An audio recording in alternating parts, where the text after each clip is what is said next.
Hello, and welcome to a new series here on the channel. It will be in the format of a podcast like we usually do on Fridays, but this is just a quick introductory video to the series. So what we will be doing in the series is we'll be looking at a selection of countries in a geopolitical simulator, having a look at the data. So the first one we'll be covering is the UK. So having a look at the data, deficits, growth rates and all that, and essentially how we would tackle that from an economic perspective. So we'll try and stick to the economics as much as possible. Obviously we'll consider some of the political factors, but this will be mostly econ based. So what we'll do for the first few videos, we'll just keep the game paused. And what we'll be doing is just talking through each of the issues and how we would solve them. And then in another series, I'm actually going to do a sort of full walkthrough. Probably be more a disaster class more than anything else. With a country, maybe the UK. I might do another developed or developing nation, and essentially try and sort of navigate myself through the first couple of years, sort of solving the various economic issues, whilst trying not to lose this popularity and be kicked out of office. So we'll have to consider some of the political things then, because at a macro level at least, you have to consider the political implications as well as the pure economic implications. Such is life. You cannot just focus on pure economics as much as economists would love that to be the case. So we'll start with the UK. I'll sort of just give you a brief overview of what we're dealing with, and then we can go straight into sort of how we'll tackle the main issues in our first podcast, which we should be posting up in the next couple of days. But as you can see here, the UK has got a massive budget deficit of 7.3%. Which is sort of the main thing we have to tackle. There are other things, of course. Actually, if I click on this little icon here, underneath this a very handsome chap, as you can see here, this is sort of just a brief overview of the UK. As you can see here, just got some data about the population, GDP, and this is not really important to us. This isn't important. Aha. Here, growth. As you can see here, the UK is in a negative state of growth, negative 0.2%. And, well, you don't really have to be an economist to say that this is not good. You don't want this, really. Now, 1 quarter is not, earth-ending. However, if you have successive quarters of negative growth, that's a recession. Obviously, if you have more than that, you go into double-dip recessions and what have you.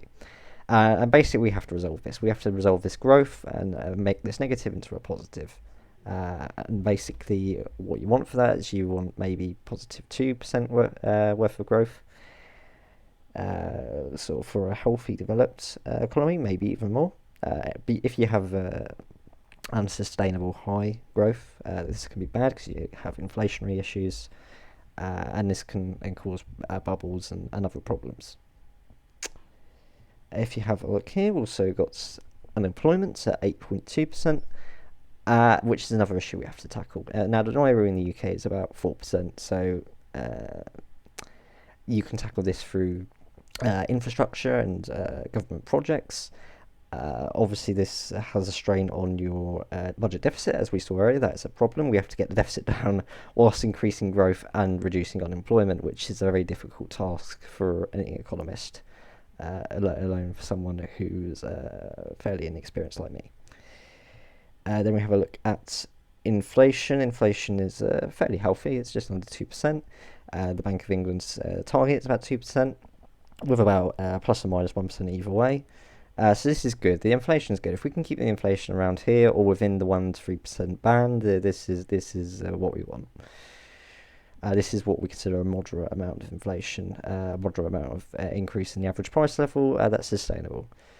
As we've seen here, national deficit 7.3%, which we have to tackle. Another thing which we probably won't tackle too much, but we might have a brief overview, is the currency or the exchange rate. As you can see here, there's £1 to $1.40, and obviously this is very good. If you have a strong pound, this is good for importing.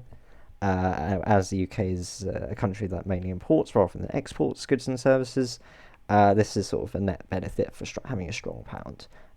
In real life, we've seen the negative effects of a weaker pound after the Brexit vote, and how this has affected domestic companies and what have you. So this is what we want. You don't want too much of a strong pound, because obviously this will affect any exports you do have, and as we know, GDP is affected by your net exports. So you want to sort of be balancing a strong pound versus your exports. And then finally, if you have here a look at these two figures here, we've got debt and GDP per capita. We have a debt at 91%. This isn't particularly important. As long as you keep the deficit fairly low, this debt figure is nothing to be afraid of.